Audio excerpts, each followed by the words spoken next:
All right, everyone, welcome back. Ready for another deep dive? Today we're going to be talking about something pretty wild. Yeah, literally wild. Yeah, you got that right. We're diving into the world of wildlife trafficking. I mean, picture this.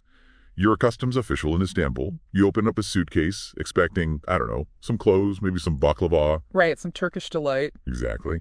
But instead, you find 17 baby crocodiles. And 10 monitor lizards on top of that. Oh, yeah, almost forgot about those. Yeah. Sounds like a scene straight out of Indiana Jones, right? It does, but this was real. It happened just last month at Sabiha Gulsen Airport. Crazy, right? Yeah. And this story kind of got me thinking about just how big of a problem wildlife trafficking really is. Yeah, it's a huge problem. And Istanbul, unfortunately, seems to be becoming a kind of key spot for this kind of trade. Why is that? Well, it's right there between continents. It's a major travel hub. So logistically, it makes sense for traffickers, unfortunately. Yeah, that makes sense. But we're not just here to talk about crocodiles and lizards today.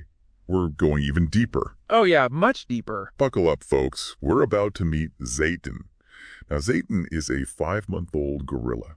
Ah! Yeah, little baby gorilla. And he was found, get this, tucked away in a box. A box. At Thailand, on a Turkish Airlines flight. No way. Yeah, it's wild. His journey started in Nigeria and was supposed to end in Thailand, but, well, he made an unexpected stop in Istanbul, just like those reptiles we were talking about. So he's kind of like a stowaway, but not on purpose, obviously. Exactly, very unwilling stowaway. And, this whole thing, it's just heartbreaking. This tiny gorilla all alone, crammed into a box. It's just awful. It really is. But there is a silver lining here. He's safe now. He's recovering at the Polonezköy Zoo in Istanbul. And they gave him a name, right? They did. They called him Zeytin, which means olive in Turkish. I love that. It's kind of fitting, Yeah. like a symbol of peace and hope in this whole mess. Definitely. And, what's even more amazing? He's doing really well. He's gaining weight. He's becoming more playful. When they first found him, he was so scared. He wouldn't move, wouldn't interact with anyone. But now he's starting to act like a normal gorilla. That's so great to hear. But it makes me wonder, what's next for Zeytin? Can he ever go back to the wild? Well, that's what the Turkish authorities are hoping for, but it's not going to be easy. I bet.